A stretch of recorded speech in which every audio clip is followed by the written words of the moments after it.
um, you know, there's tons of people who write lists of things you should do to live more simply. Yes, get rid of the second car, you know, pass on your clothes you haven't worn for a year to other people, um, you know, avoid dinner parties, you know, and I mean, that's all fine, but, and I kind of try to avoid making lists like that because everyone's life circumstances and situations are so different. So Exactly.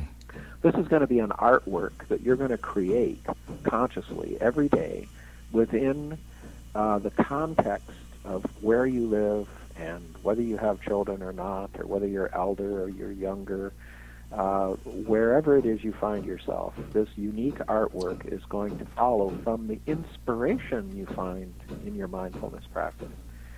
And whether you're painting mostly in blues or mostly in reds or mostly in yellows is is going to be something I don't prescribe, right? It's something that people discover for themselves. Yes. But going back to this, is this disruptive to our lives? As I said, 20 years ago, I would say, no, we take up the practice little by little. It evolves organically over time. You listen intuitively to your inner wisdom, and as long as the next choice feels wholesome and it's bringing me greater peace and greater calm and greater mindfulness and a greater sense of meaning in life, then do it. If it doesn't, then wait, you know, for clarity. Don't force, don't be violent in the practice of simplicity. It's gentle and it's organic. Lately, however, I see the window closing on this sort of opportunity, where we can choose little by little to embrace simple living. I think the window is closing because of our past choices. I think in the future we will all be living more simply, but not by choice. And Yes. in that case, if this is the case, then the practice of simplicity is a preparation for a future which we either discover how to embrace or which we see as a great threat and as very frightening. And so the days when this was purely a voluntary choice, I think, are running down, and the days during which simple living will be a requirement that we either learn to embrace with welcome and appreciation, or one that we endure in fear and pain is the only choice now open to us. Yes. So I don't mean to be grim, but No. you know, it's kind of how I read the tea leaves right now. Well, I think many people are feeling it. They're sensing it since the storm that hit New Jersey recently, Sandy. Oh, yeah. I think this has become a conversation now, mainstream, where people are saying there is climate change and we may be at cause.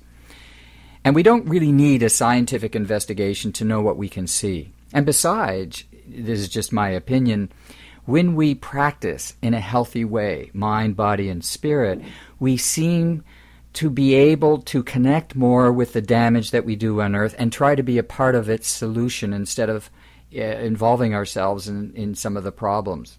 Well, I think that's completely accurate. And one thing I used to say to my students when I taught them mindfulness practice, I said, you know, you can go home now and pursue this, and if you'd like to learn more, come back and we'll talk more.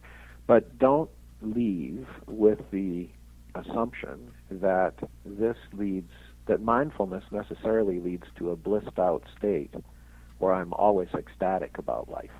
What it leads to is a greater depth of connection with what is. And when the planet is suffering,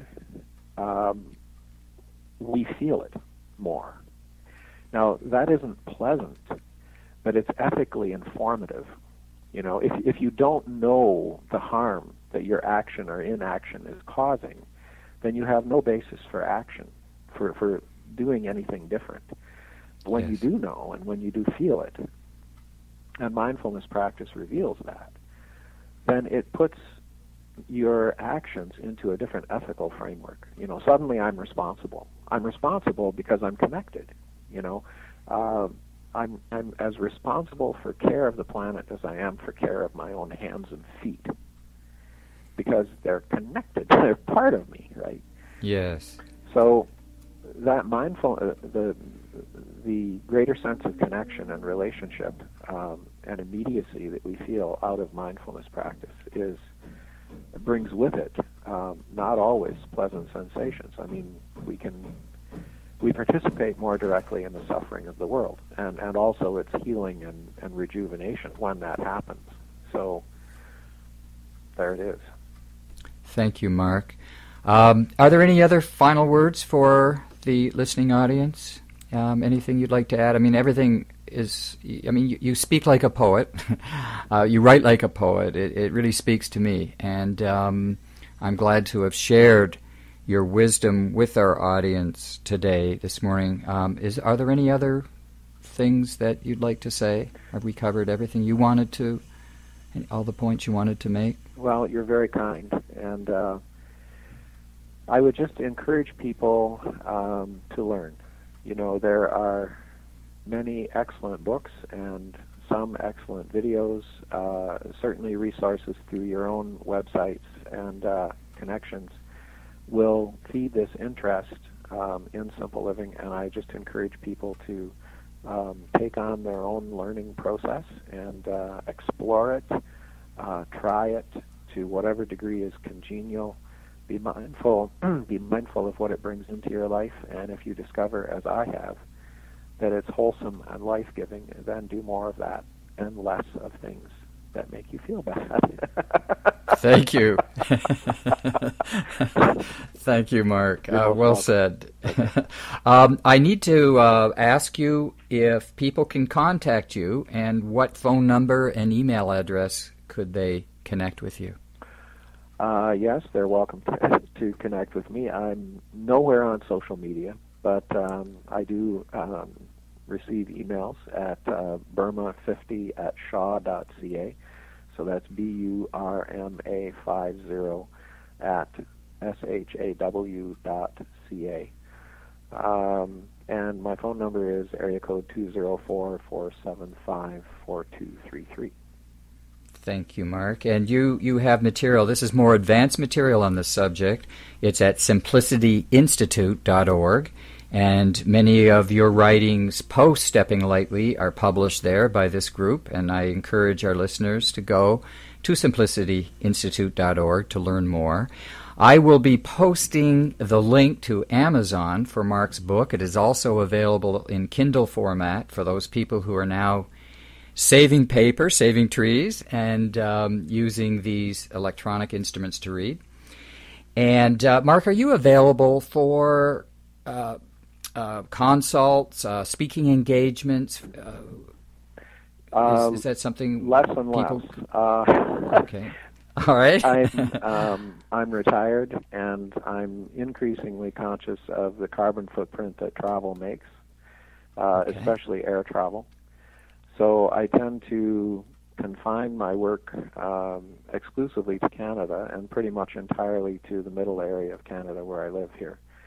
So, but Skype and other technologies make it possible to connect with people and participate in ways that 10 or 15 years ago we didn't have. So I'm open to those kinds of things as well. Great. Well, thank you very much, Mark. I've really enjoyed our conversation today, and I know that our listeners will.